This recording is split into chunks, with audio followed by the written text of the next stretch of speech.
सांस की दिक्कत है क्या? क्या कह रहे हैं? डॉक्टर तो मना कर रहे हैं आगे चल जाएगी आयुष्मान कार्ड। नहीं हमारे हड़ताल का नहीं मिला है आगे से क्या करेंगे? दिखाऊंगा मरीज को दिखाऊंगे। ये तो स्कीम थी आयुष्मान कार्ड की, ये कैसी स्कीम है? गवर्नमेंट की स्कीम है। कैसी स्कीम है? 5 लाख का इलाज है इसमें। अगर अब जो सरकारी प्राइवेट हॉस्पिटल है उन्होंने इलाज करना बंद कर, पैसा नहीं दे रहे तो उसका लिए क्या होगा? वो तो गवर्नमेंट की वो है दिक्कतें आ रही हैं। रिश्तेदारी हैं जब पहली बार पढ़ते हैं ऐसे बोल रहे हैं तो दिक्कत तो होगी। फ्री इलाज होता है सही और पैसा नहीं दे रहे। क्या है आप? अगर तो सही क्या दिक्कत है? पैर में दिक्कत है। आयुष्मान कार्ड है आपका? हाँ जी क्या प्रॉब्लम? ये मना करे यहाँ तो इलाज के लिए और पैसे देने बंद कर दिए सरकार ने। तो इसमें गलती किसकी है, सरकार की है या मरीज की है, डॉक्टर की? गलती भी हमारी है वैसे तो देखा जाए कोर्ट के बाद सरकार को दे रखी है ठीक है सरकार को गलती करेगी फिर उसके ऊपर। हाँ ये स्कीम कैसी है? स्कीम बहुत बढ़िया थी जी ये। कौन सा बीमारी का इलाज करवाना है? पैर में रोड डल रही थी वो निकलवानी थी। क्या कह रहे हैं? कितनी राशि तक का इलाज है? 5 लाख का बता रहे हैं अभी क्या कह रहे हैं? आप हॉस्पिटल में हैं, डॉक्टर क्या कह रहे हैं? और ये मना कर रहे हैं बोले अब आपको इलाज नहीं होगा इससे बंद कर दिया पैसे नहीं दे रहे। दिक्कत आ गई फिर ये तो दिक्कत आ गई अब वापस जाना पड़ेगा अब क्या करें। डॉक्टर साहब ये जो आयुष्मान भारत का कार्ड है उसमें आप लोगों ने पैसे लिया कि आज से सेवाएं कम करती हैं? जी, आज सेवाओं का निलंबन का फैसला लिया गया है। हम स्ट्राइक पे नहीं है। आज सरकार को समय और दिया गया है। हमने पहला ज्ञापन सरकार को 28 जुलाई को दिया था। सरकार के पास लगभग हफ्ते का समय था। अब भी हमने 14 तक फैसला स्थगित किया है। देखते हैं सरकार का क्या रवैया रहता है, उसके आगे से हम अपनी स्ट्रैटेजी डिसाइड करेंगे। सरकार को करीब 300 करोड़ रुपया रिलीज करने का दावा और वादा किया गया है, पर किसी के खाते में वो पैसा आज तक नहीं पहुंचा।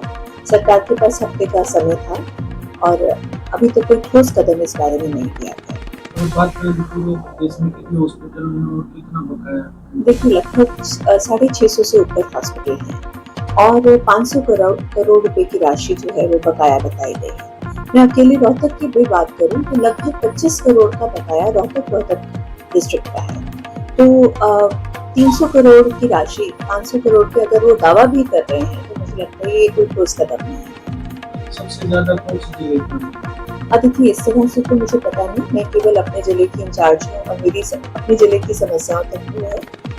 ये जो बात कर रहे हैं इसमें दिक्कत क्या आती है हॉस्पिटल?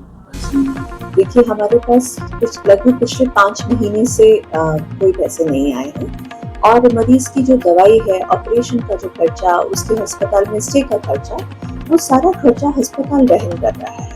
पर इस दौरान आप भी समझ सकते हैं हमें बिजली का, पानी का, हॉस्पिटल की सैलरीज और सभी हॉस्पिटल्स जो बने हैं इंफ्रास्ट्रक्चर के लिए बहुत सारे हॉस्पिटल्स ने लोन तक ले रखा है।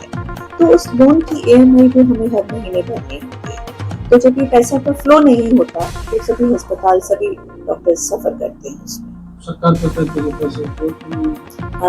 ये तो आपको सरकार से पूछना है। अगर कमी नहीं है तो मुझे लगता है कि पुराना भुगतान देने के साथ साथ नए केसेस का भी हमको समय के साथ निपटारा करना चाहिए। सरकार और जो डॉक्टरों के बीच में मरीज फीस देखिए मैं एक छोटी सी बात कहूँगी, शायद आपको लगेगा। एक पॉपुलर स्कीम बनाई गई जो राज्य में बनाई, काफी पॉपुलर है, प्रजा उसका लाभ उठा रही है, पर जो सेवा दे रहा है उसके बारे में अभी तक कोई नहीं सोच रहा। तो वाहवाही सरकार की हो रही है, प्रजा अपना फ्री में लाभ उठा रही है। जो पिस रहा है मुझे लगता है अब सरकार को उसके ऊपर ध्यान देने की बारी है। तो इसको हम ये कहें कि हम बहुत अच्छी बात है कि डॉक्टर समुदाय सेवा के साथ जुड़ा हुआ है, पर साथ ही साथ सरकार को लोगों को ये भी समझना है कि ये हमारी आजीविका का साधन है और इसी से हमारे घर चलते हैं। तो अगर हमारे घर में आ जाएगी तो मुझे लगता है सबको उतना ही दर्द होना चाहिए। ये बात भी सामने है जिस तरह से सरकार आपको पेमेंट मिले के बाद और आप स्ट्राइक जी, हम स्ट्राइक पे क्यों जाएं? अगर हमारे काम को गरिमामय ढंग से उसकी पेमेंट दी जाए, जो कि होना चाहिए। जो सर्विसेज हम ऑलरेडी प्रोवाइड कर चुके हैं, हम तो उसी का पैसा मांग रहे हैं। आप उसका भुगतान करें। यदि भविष्य में आप चाहते हैं कि निजी अस्पताल आपकी स्कीम को उसी तरह सेवा देते रहें, तो जैसे आरटीआई की एक म्याद है, 30 दिन के अंदर फैसला सुनाना है, मुझे लगता है उसी तरह पेमेंट की भी एक म्याद होनी चाहिए। और उसके बाद अगर सरकार पेमेंट नहीं करे तो कहीं न कहीं कोई जवाबदेही होनी चाहिए। तो अभी क्या फैसला? देखिए, अभी तो फैसला यही है कि जो पुरानी बकाया राशि है, सबसे पहले तो उसका भुगतान हो। नंबर 2, एक ठोस सिस्टम बनाया जाए जिसके अंतर्गत डॉक्टर्स को हर 4 महीने में गुहार ना लगानी पड़े। ये तो एक तरह से कैंडी देने वाली बात हो गई कि चलिए अभी आप कर दीजिए, हम इसका कुछ सोचेंगे। कुछ ठोस कदम उठाए जाने चाहिए, कुछ ठोस रूल्स होने चाहिए जो कि सरकार भी जिसके साथ बाधित हो, और उसके माध्यम से डॉक्टर्स को बहुत ही गरिमामय ढंग से काम करने का मौका दिया जाना सरकार से चाहिए। लोग बार-बार अपील करते हैं, मीटिंग करते हैं। क्या लगता है कि सरकार डिले करती है? अब देखिए, अभी तक मैं जिसको कहूँगी डिले टैक्टिक्स चल रही हैं। जब लास्ट टाइम हमने इस तरह की निलंबन की प्रक्रिया की थी तो उस समय चुनावी माहौल था, सरकार नेगोशिएशन टेबल पर आई और हमें आश्वासन दिया गया कि ऐसा भविष्य में कभी नहीं होगा।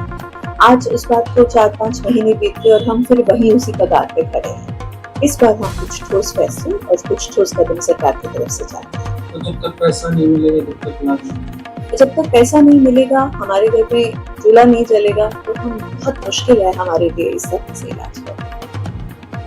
ये अनिश्चितकाल के लिए ये जो अनिश्चित काल की बात आपने की, ये सरकार ने तय करना है। अगर आज के दिन अगर किसी के ऊपर इसकी जिम्मेदारी है तो वो सरकार की जिम्मेदारी है। मरीज को यदि असुविधा की जिम्मेदारी है तो वो भी सरकार की जिम्मेदारी है।